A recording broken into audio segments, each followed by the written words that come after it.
Hi, I'm Suze Moore and welcome. Today we're going to continue with the adventures of Nat Walker in Crimson Poison, the first book in my Nat Walker adventure series. And I thought we'd film in black and white today as the drama increases with Nat and her robot dragon Fizz in Mongolia with the clan and Jamuka in a time of deep, dark peril. We're going to resume our story at chapter 55, Temujin.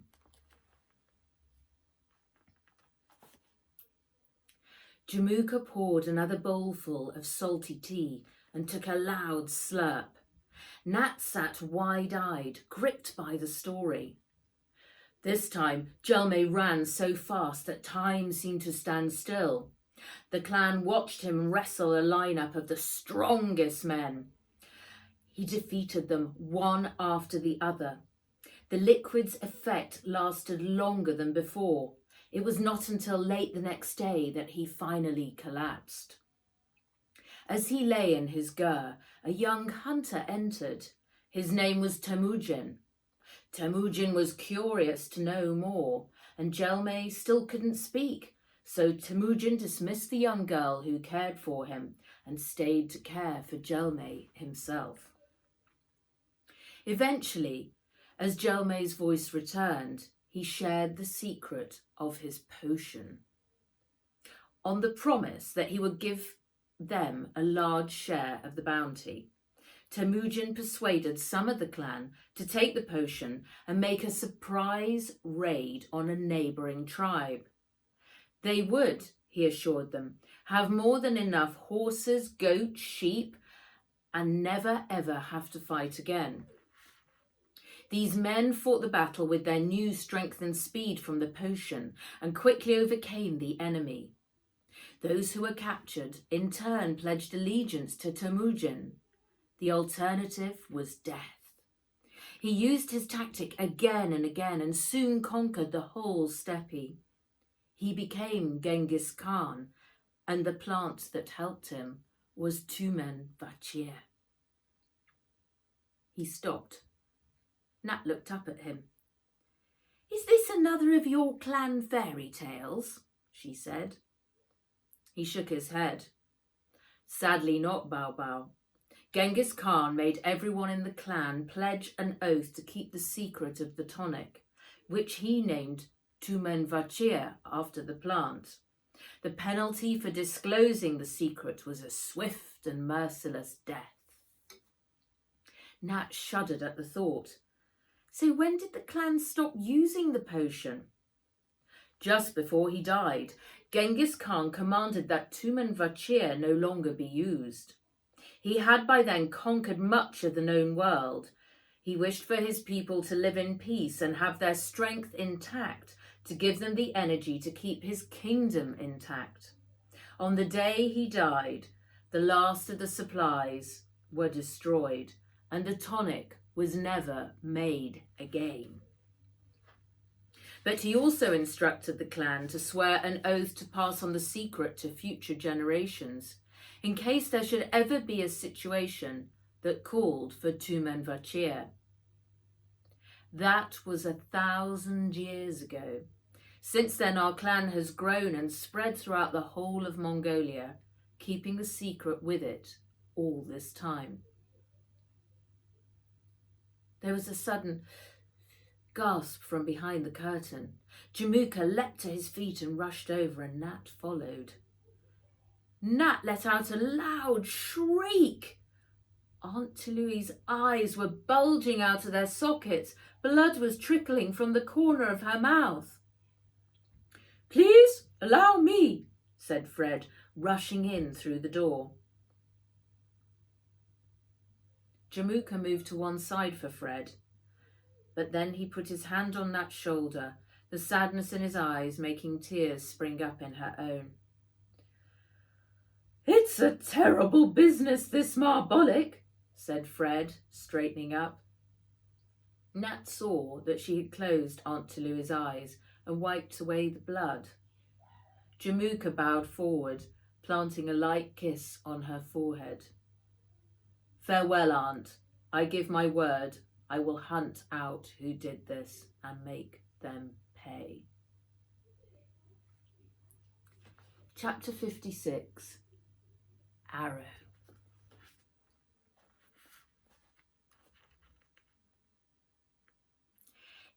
It was as if time had stood still in the valley. The camp looked exactly the same as it had done when he was a boy. It remained nestled in the clearing at the bottom of the mountain. Having vowed never to return, here he was. The smell of smoke hung in the air, and a taste of bile rose in his mouth, making him want to retch. Barilgi crept closer, surprised that one of the wolves hadn't spotted him yet. Maybe they'd all died from marbolic poisoning. He hoped so. He had hoped to get there and find the whole clan and wolf pack dead. But evidently some were still alive, including his father.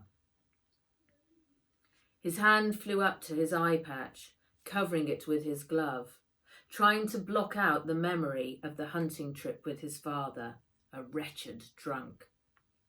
A flash of pain shot through him at the memory of the agony caused by the arrow as it shot through the air and pierced his eyeball. He had learned to hate from an early age. Raised voices from down in the camp dragged him back to the present. A wolf began to howl. One of the gird doors sprang open, and to his surprise, a tall girl with long red hair came flying out shouting, "Help!" in English. Who was she? What was she doing there with the clan? He watched as two men emerged from another gur and came to her aid. Muffled voices, and then the chanting began, accompanied by a lone wolf's howl. A satisfied smile spread across his face. Another villager dead, and there looked to be only a handful left to deal with. He took a bottle of Irag out of his pocket and pulled out the cork. Toasting himself, he took a long swig. Despite the cold, beads of sweat formed on his forehead. He felt power return to him. He just had to find a way to make sure that none of them lived. Perhaps he'd been too easy on them, letting the poison seep slowly downstream and into their water supply. He had to find a quicker way to kill them, something much more efficient. He wanted to wipe the clan out once and for all. Chapter 57. News. The general smoothed his hair down with a big, meaty hand. The American news reporter for CQN pushed the microphone in close. So let me get this clear. The Berserker army has a new secret biological weapon, which will change the world order. That is correct, he said. But you haven't told us what it is, where it is, or how it will manifest itself. Correct. So how do we know you're telling the truth? Perhaps it's merely a mythical weapon. The general puffed out his chest. We Berserkers do not make mythical weapons. So when will you reveal it? I like to think of it as more of an unveiling. He pulled a fat cigar out of his pocket. His aide leaned in with a lighter, and the general took a drag and blew out a huge cloud of blue smoke right at the camera lens. Tomorrow, come back to my headquarters tomorrow, and all will be revealed. Chapter 58. Paper Horses. Nat was in a deep sleep when Jamuka woke her. The wood had burned low in the stove, the embers bathing everything in an orange glow. Get up, come with me, Bao Bao. We must get up to the mountain top before sunrise, he said. What? He held up a bag. We must send a message. With a bag? He smiled. I will show you. Come. He offered his hand. She took it and clambered to her feet. Wear 2 coats, he said, holding them up. When she stepped out into the freezing dark night, she understood why. The cold was bone-bitingly deep, even in 2 thick layers of wool. Her horse was standing ready and waiting next to Jamuka's. Jebe stood, his golden eyes glowing in the dark. I'll help you up, said Jamuka. She placed her boot in his cupped hand. He boosted her up into the saddle and handed her a flask. Mahuang tea to help you against the cold. Drink it, then we ride fast, he said, springing up onto his horse. He softly clicked his horse on. Where are we going? Said Nat. To a sacred mountain top. After, we will head north to an area the clan has not yet searched. By the time they reached the summit, the first glimmer of dawn was creeping into the dark night. Nat stiffly dismounted, the frozen snow crunching under her boots. Her hands were cramped from holding the reins. She flexed and banged them together to get circulation flowing again. And when she exhaled, her breath crystallized in puffs of white. Jamuka took off his backpack and set it down on a slab of black rock. Reaching inside, he brought out the brown cloth bag. We are ready, he said, climbing up onto the rock. Nat joined him and Jebe followed. The fear she'd felt earlier melted away as they stood side by side on top of the rock. It was like standing on top of the world. Fingers of rose-tinted light were creeping across the white-covered plains of the steppe below. Nat felt as if they were the only humans left on Earth. It is time to call upon the spirits to come to our aid, Bao Bao, said Jamuka, passing her bag. Open it and let the wind do the rest. He started to chant from the base of his throat, like a gurgling mountain stream. Jebe lifted his head and let out a long, mournful howl. Nat removed her glove and reached into the bag and pulled out a handful of paper horses cut from an old notebook. They fluttered up into the air like butterflies and drifted off into the brilliant new dawn. Jamuka's chanting reached a crescendo as the final horse moved out of sight. Jebe let out one long, last howl. Their voices trailed off, leaving a whispering quiet. They sat down cross-legged on the ground, eyes closed in meditation. Nat focused her thoughts and prayers towards the journey of the paper horses. A wet nose pressed into her face. She opened her eyes to see Jebe staring at her. He whined and then walked over to the other side of the mountain. He looked back at her and whined again. What is it? She said. Chapter 59. Mrs. McTavish. Henry, come to the sunroom, please. I've someone I'd like you to meet, said Aunt Vera, calling him through Nut-Nut's intercom. Henry sighed and closed the Mongolian history book he'd been reading. He wanted to be with Nat and not at his mother's beck and call as she went into spending overdrive, as his father called it. Deliveries of new clothes, sample furnishings and fabrics had been arriving around the clock. Only the night before, the whole household had been woken up by a late-night delivery of marble flown over from Italy. It was probably another designer or architect she wanted to parade him in front of. He trudged along the hallway, taking his sweet time.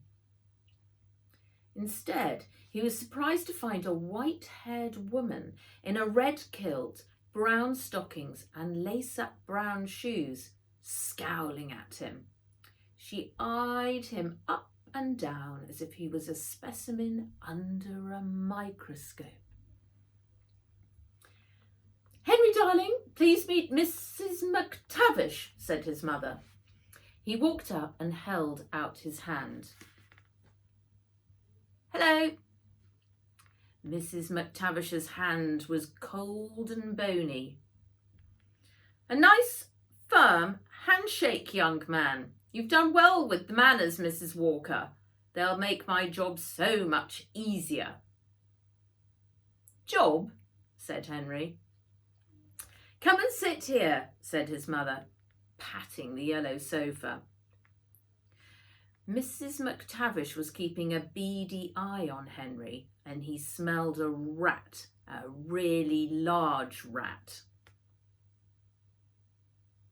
"Now, we're going to have a bigger family, not to mention a bigger house, and a very, very busy new social life. I need help, so Mrs. McTavish has kindly flown in from Scotland to be your new nanny." "Nanny?" said Henry, jumping up. "I don't need a nanny." "Not just for you, it's for the brat. Oh, I mean Natalie as well," said his mum. "Well, what about Prissy?" "Oh, she's old enough to look after herself." "No," said Henry, stamping his foot, his blood boiling. "I'll soon put a stop to that sort of behaviour," said Mrs. McTavish, raising a bushy eyebrow. "Mrs. McTavish comes from your ancestors' old home of Lochtavish. I've long considered it important that you should have some influence from the old country." "I don't need her or my old country," said Henry, gritting his teeth. Aunt Vera checked her watch. "Oh, look at the time, so much to do. Now I must dash to my next meeting. I'll leave you two to get acquainted." "Please, Mummy, no," said Henry, grabbing onto her arm. "I'll come with you." Mrs. McTavish stepped forward and with a surprising show of strength, she prized Henry's fingers off his mother's arm. "We'll have none of that, Henry Walker. You need to show your mother the respect she deserves."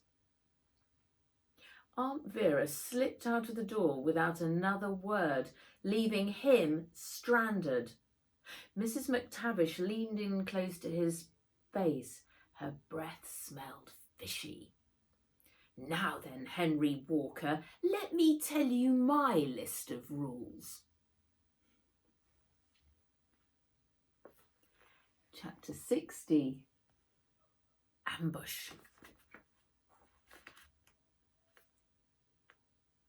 Jebe was racing down the side of the mountain. "Wait!" called Nat, glancing back at Jamuka, but she could see he was still deep in meditation. He'd remained like that for an hour at least. Jebe stopped his descent and turned and whined again, urging her to follow him. She did a quick calculation. If they were quick, she could be back before Jamuka emerged from his meditation. She took off after the wolf, and he waited for her to catch up. The mountainside was so steep that she almost lost her footing. She reached him and clung on for support. They quickly reached a line of fir trees, and Jebe's nose went to the ground. He took off at a lope on a scent, and Nat broke into a jog to keep up. Just when she thought she couldn't run any further, Jebe halted up ahead. She caught up with him. He was standing beside a mountain stream, sniffing some fresh tracks in the snow. Bending down to take a closer look, she realised that they weren't made by a forest animal. They were long, thin slices cut by a pair of skis. A feeling of unease settled on her. Maybe she should have waited for Jamuka. Jebe began to paw the ground, his tail twitching. What? He took off at a run. Wait, she said, following him. They came around a bend in the bank. Up ahead stood a waterfall where two men were busy emptying containers of crimson liquid into the stream. A foul stench of rotten eggs hit Nat's nostrils, and one of the men was tall, dressed in a military uniform, while the other was short and squat. Jebe growled, but before she could stop him, he leapt across the bank, charging towards them. Quick as a flash, the tall man spun round, pulled out a gun and fired. A crack split the air. Jebe let out a high-pitched yelp and fell to the ground. No! Cried Nat, leaping across to him. She fell to her knees. Blood was seeping from his side into the white snow. The man strode over and kicked Jebe. Stop it! Screamed Nat. She sprang up, kicking high into the air at the man, but his hand shot out, blocking her. She turned. Using all her strength, she leapt forward, aiming a 1-inch punch to his head, adrenaline coursing through her body. But quick as a flash, before her punch met him, he clipped her hard on the side of her head with the butt of a revolver. She could feel herself falling backwards. Then everything went black.